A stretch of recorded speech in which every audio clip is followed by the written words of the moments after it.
રામ બાદ આપનું સ્વાગત છે। આગળ વાત કરીએ દેવભૂમિ દ્વારકા જિલ્લામાં યોજાનારી સ્થાનિક સ્વરાજની ચૂંટણીઓ માટે તંત્ર સજ્જ બન્યું છે।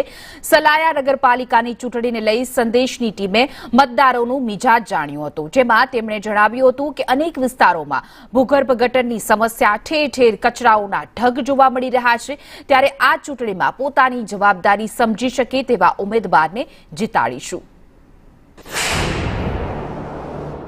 નગરપાલિકાની સામાન્ય ચૂંટણી આવી રહી છે। 16 ફેબ્રુઆરીના રોજ મતદાન થવાનું છે, ત્યારે સંદેશની ટીમ ઝીરો ગ્રાઉન્ડ સલાયા ખાતે પહોંચી છે અને ત્યાંની લોકોની જે છે સમસ્યાને લઈ અને ઉજાગર કરશે। ત્યારે અત્યારે હાલ સલાયાના સ્થાનિક લોકો છે તે આપણી સાથે જોડાયેલા છે। આપનું શું નામ? અજયભાઈ પંચમતિયા। અજયભાઈ, અત્યારે જે સલાયાની અંદર છે શું સમસ્યા છે? અત્યારે હાલ નગરપાલિકાની ચૂંટણી આવી રહી છે, આપ કેવા ઉમેદવારને જે છે પસંદ કરશો? ખરેખર જો સલાયાની સમસ્યાને સમજી અને સાંભળી અને કામ કરવા ઉત્સુક હોય એવા ઉમેદવારને અમે પસંદ કરશું, કેમ કે સલાયામાં સૌથી પહેલા તો ભૂગર્ભ ગટરની જબરજસ્ત સમસ્યા છે। અવારનવાર અમે રજૂઆતો કરેલી છે, પણ કોઈ જાતનું કોઈ સાંભળવામાં આવતું જ નથી। મોટી સમસ્યા અત્યારે છે ભૂગર્ભ ગટરની, કે બધા રસ્તા છલકાય છે ને જનજીવન આખો અસ્તવ્યસ્ત છે। કોઈ માણસને નીકળવું હોય તો વિચારવું પડે કે આ માણસ આમાંથી કેમ નીકળશે, બરાબર ને। બીજું કે આ પાણી છે ને, જયારે પાણીનો વારો હોય ને ત્યારે પાણી જે આવે ને એનું પાણી થાય છે, પાણી ને ગટર બે ભેગા થાય છે, લીક થાય છે, બે બાજુમાં લાઇનિંગ છે। પીવાના પાણીમાં પહેલી 15 મિનિટ સુધી વાસ આવે છે। એ 15 મિનિટ માણસો મજબૂરીમાં બહાર નળી મૂકી દે રોડ ઉપર, એ 15 મિનિટ થઈ જાય, પાણી નીકળી જાય, લાઈન સાફ થઈ જાય, ત્યારે પોતાના ટાંકામાં કે વાસણમાં નાખે, પાણી પીવા લાયક થાય। પબ્લિકમાં તો એવો એકદમ વાતાવરણ જ છે કે જે ખોટા અગાઉ જે કામ કરી ગયા છે એને તો લેશે જ નહીં। જે નવી બોડી એકદમ સાફ સુથરી બોડી આવશે, જે યંગ બોડી હશે, કામ કરશે, કામ કરવામાં જે સફળતા થાય, કે જે કોઈ નાના માણસની વાત સાંભળે એવા માણસોનો આવકાર્ય રહેશે। બાકી જે માણસ સામે કોઈ રજૂઆત નહીં કરી શકે, કે જે એવા માણસ સામે કોઈ બોલી નહીં શકે, એવા માણસને લગભગ પબ્લિક છૂટશે નહીં। ચોક્કસથી વાત કરવામાં આવે તો દાદાએ અત્યારે જે વાત કરી છે, અત્યારે જાગૃતતાનો જે છે સલાયાની અંદર અભાવ છે, તેને લઈને શું કહેશો? આપનું નામ શું? મારું નામ સમીનભાઈ છે। ખરેખર અટાણે હાલમાં સલાયાની પબ્લિક જેટલી જાગૃત છે ને ભૂતકાળમાં કોઈ જાગૃત નહોતી, કારણ કે અટાણે બહુ ભોગવી જોઈ ગઈ છે। સલાયા નગરપાલિકા ટોટલ લોસ છે, ટોટલ ફેલ જેમ કીધું ચાલે, કારણ કે જે નગરપાલિકાની જે કામગીરી હોય છે, જે મૂળભૂત એના કામો હોય છે એમાં બધાય કામોમાં સલાયા નગરપાલિકા ફેલ છે।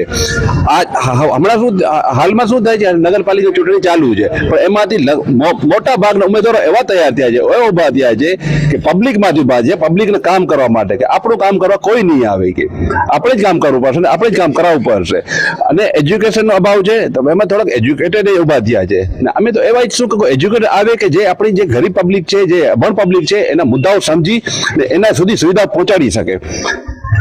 તો અમે એવા જ ઉમેદવારને ચૂંટવાનો પ્રયત્ન કરશું કે એવા ઉમેદવાર આવે કે જે સમજી શકે ખરેખર નગરપાલિકાની જવાબદારી શું છે।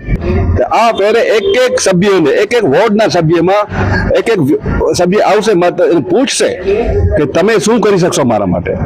આજે અમે તમને મત આપીએ કે તમારા શું લાયકાત છે। હવે એવા હું તો જોઉં છું ને બધે જાણું છું, બધામાં ઇન્વોલ્વ છું, જોઉં છું કે ભાઈ કે એવા સભ્યો ઉભા રહી ગયા છે હાલમાં, કે જે પોતાને કોક પૂછે ને ભાઈ ક્યાં જાઓ છો ગુજરાતીમાં, તેનો જવાબ ન થઈ શકે। ખંભાળિયામાં જોધપુર ગેટ ઉપર મૂકી આવું, સલાહ ન આવી શકે, એવા સભ્ય તરીકે ઉમેદવારી ફોર્મ ભર્યા છે। હવે જે પોતે એડ્રેસ પર નથી પહોંચી શકતા, એ ઉમેદવારી ફોર્મ પર પબ્લિકનું કામ શું કરશે? ચોક્કસથી વાત કરવામાં આવે તો જે છે આગળથી જે ભાઈએ કહ્યું એ રીતે જે અત્યારે જે છે જાગૃતતાનો અભાવ છે સલાયાની અંદર, અને અત્યારે સલાયાની નગરપાલિકાની અંદર 4 જે પક્ષ છે એ અત્યારે હાલ ચૂંટણી લડી રહ્યા છે, અને આપ જો છે અત્યારે યુવા મતદાર છો, શું કહેશો? સમસ્યાઓ સલાયાની શું છે? જી, મારું નામ સરફરાજ છે, અને જે મેન આપણે પ્રોબ્લેમ છે તે ગટર અને પાણીનું છે। મેન બીજી પ્રોબ્લેમ શું છે કે મારી દુકાન જે સલાયા મેન બજારમાં છે, તેના હિસાબે સમજી લો કે આપણે જે રોડ રસ્તા પર જે હાલતર બહુ તકલીફ થાય છે। અને બીજું આપણે જે આરોગ્યનો છે, આપણે સમજી લો કે રાતના આપણે કોઈ બીમાર પડી ગયો ઇન્સાન, તો આપણે કોઈ સુવિધા ત્યાં જડતી નથી, આપણે ચોક્કસ એમાંથી ખંભાળે જવું પડે છે, તો આપણે એ એક સુવિધાની ખૂબ જ જરૂર છે।